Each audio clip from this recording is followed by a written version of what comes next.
Oh, absolutely. I mean, I tell people, you just never know who the messenger is going to be. And it's like when I was managing a store years back, and people would come in and, with a product, and they would be just mad because it didn't work. They want to return it, and they're yelling at the salesman. Then they finally asked to speak to the manager, and then they would get me, and I would come to the front of the store, and the customer says, "I want to speak to the manager," and then I come up, and I'm not that tall in stature. I'm, soft-spoken. They look at me, and I guess their perception of who the manager was wasn't, who I was. And finally I had to say, who are you expecting, Darth Vader? Hmm. So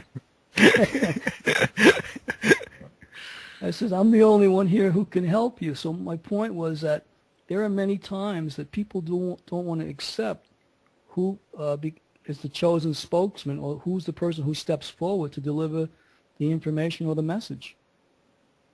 Oh, I can relate with that. Yeah, Yeah. that's definitely. So these inner Earth legends, these things are all over the planet. I mean, every culture has some mythologies or legends about the either coming from inside the Earth, or beings that are from the inside of the Earth, or it just, when you look into it, it's everywhere. Oh, absolutely. I mean, and now these stories are now going to become more and more prominent as the internet has, taken the world by storm. I mean, now, people are going to share some of these unbelievable, legends and stories that have been dormant many, hundreds of thousands of years. Yeah. Yeah, let's go into the North Pole a little bit, because I saw some of your YouTube channels, and you did a really good job explaining it.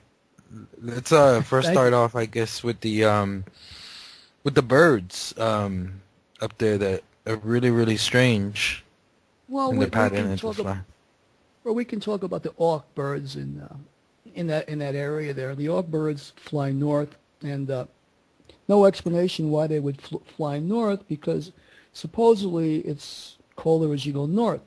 But these birds are migrating north, and when they come back, these birds have, if you would dissect one of these birds, you'd find out they were drinking fresh water, they were eating, fresh, fruit and whatever. Where'd they get it from if this is all icy? Now, in that video, at the end of the video, I'm pretty much, it's cause and effect. Okay, how do we prove this? Very easy. I mean, you have a GPS in your car, a tracking device, on your cell phone, whatever. Just track the birds, and monitor them and see where they go, and you'll find out that these birds are going into the open appendages of the earth, which are hollow. I have to believe that they have been tracked, and that information is just not, uh, it's under that control. So, Well, if Agreed. you look at the airspace, I mean, commercial flights are not allowed to fly over, supposedly the openings. That they go around it, The and so 84th parallel, is it? right. Well, after you pass the 84th parallel, is when things get strange. I mean, you have Admiral Perry and Byrd and some other of the explorers who went past there. The compasses act crazy. They point downward. They don't give you an actual reading, so it confuses them, and they could be traveling hundreds of miles after that. But instead of going north or south, they're going inward instead of upward or outward. yeah, but with our GPS technology today, that takes the compass completely out of it. So this is all satellite information. I mean, so uh, it why would they make the both the poles off limits? I mean, they even Google Earth, Yeah, I was they just don't about show to you say that. they don't show you the poles. All right. And Well, that's got to be a red flag, guys, right? absolutely, absolutely. Well, here's the funny thing. I tried to look at Greenland, the North Greenland. I think what's that called, Barrow, Yeah, Barrow Island there. Yeah. and there's no Google won't show that. It's all animated, which Well, I find doesn't amazing. make Well, that goes to show you. I mean, what what remains hidden remains hidden for a reason. I mean, there's no reason why those areas shouldn't be viewable. So tell us about F.D. Hatfield. Okay, you tell me what you want to know about Hatfield. Well, he was on an expedition, was it? Right. Mm-hmm. Yes. Was it a North Pole expedition? And yes. And what was the information that he brought back? Well, they had seen, a mountainous, pretty much a tropical type of a setting up there, and after the 84th parallel is what he reported, I believe. So let's see that some of the more famous Westerner, I suppose, explorers. We've got the ones that have touched on this. We've got Hatfield, and we've got Byrd, and was Bungers the Antarctic, or was he? Well, he was Antarctic, wasn't he? He was Antarctic, the South Pole, at the same time that Admiral Byrd was doing his exploration on the North Pole. But he found, islands there right by the South Pole that were tropical as well, Bunger's Paradise, if you will. And he reported that, there are strange things happening when you go towards the South Pole as well.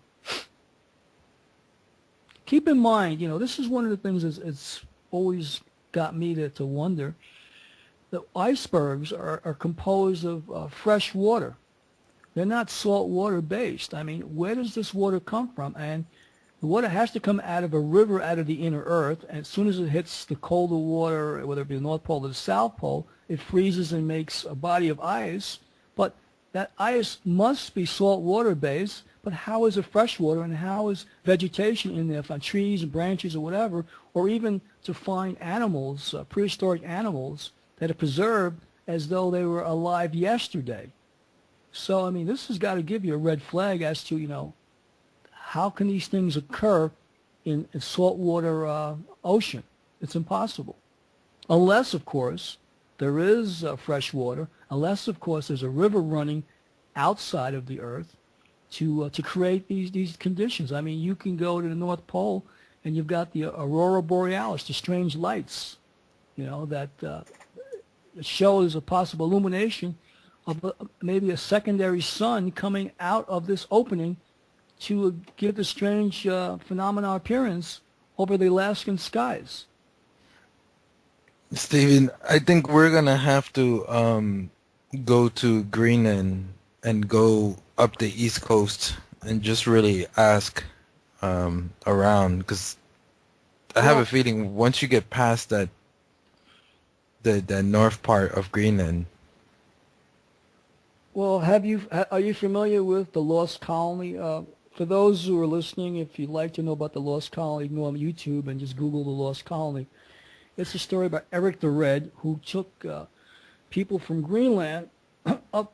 He was told by the Eskimos that if you went 30 days north of Greenland, you'd find a land of milk and honey where you have hunting, elks, and food.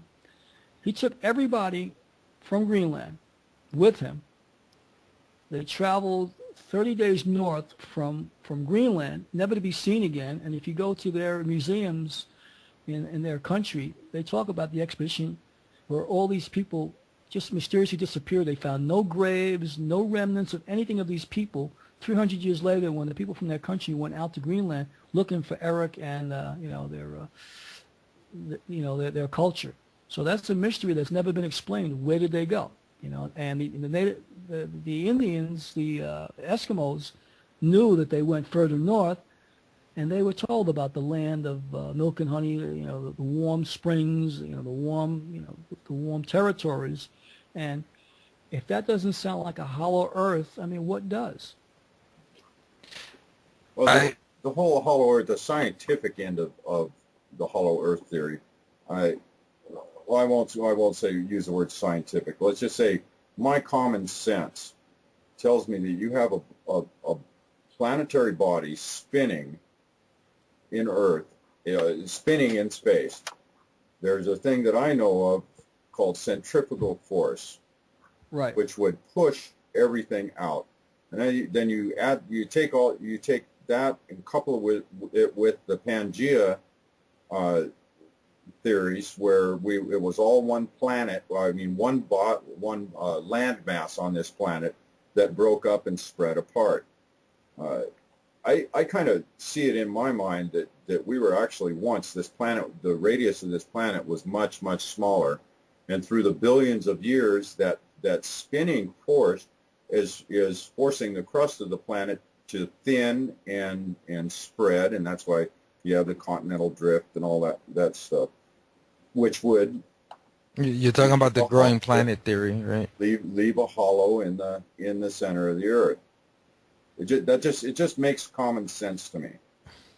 And then we have the things like the Apollo mission. I can't remember which one it was. Was it 12 or 7? I can't remember which one where they crashed the booster or whatever the heck it was back into the moon, and the moon rang for 3 hours, and showing that most likely that the moon itself is hollow. So I kind of personally see that it just makes sense to me that any spinning mass like that is going to expand and create a hollow cavity on the interior. Well, I would not be surprised, or people shouldn't be surprised if they realize that, there are more than the Earth and many other planets are hollow, and that other civilizations might have existed elsewhere as well within our solar system and other places as well. Absolutely. Yeah. The legends that I hear, especially the one about Smoky God, is one of my favorite books to read. Well, I put that up on YouTube. You can hear the narration of the Smoky God. I have it up, I believe, on my YouTube site. But yeah, that's an interesting story by someone who claimed to have spent 2 years, I believe, living with them. Him and his father ended up by boat going north and ended up going into the Hollow Earth, and they met some of the people who they lived with, and they stayed there. And then after 2 years, he wanted to come back, and they couldn't come back the way that they came to the North Pole, so they had to come to the South Pole, to the rivers that go inside of the Earth and navigate to the South Pole. And coming out, the father ended up dying, and he ends up getting picked up by a trawler. And when he told his story, they ended up putting him in an insane asylum, I believe, for almost 30 years before he got out. And so he ended up, yeah. And then from there he left and went to the States. Yeah, he ended up living in Los Angeles, and just before he died, he shared this story only to be written then in fear of they would lock him up again and put him away. Hmm. So probably one of the most widely known, and at least it was one of the first ones that I came across, was the Admiral Byrd. For those who may be listening who don't know this story, would you briefly run through that? Well, Admiral Byrd was commissioned by the government to take an expedition to the polar openings north and south. And the reason why they wanted this done, because the Germans, Hitler in particular, believed in the hollow earth, and they wanted to beat the Germans to the hollow earth because the Germans were trying to set up a place called New Swabenland, and they were trying to find out where this continent or island existed. So they were trying to find out, what was Hitler doing, going north or south, either South Pole or North Pole, and where was this mysterious place that he had already found? So his job was to go and to find out what was really going on in the North Pole and South Pole. On one of his trips up to the North Pole is where he and his pilot went in to the inner Earth and North Pole, and I think he traveled about 2,300 miles going in there. And what he saw was warm vegetation. He saw trees that were like 10 times the height of the redwoods. He saw animals, prehistoric animals of nature, brontosauruses, things, all sorts of animals that supposedly haven't existed for millions of years on the inner Earth.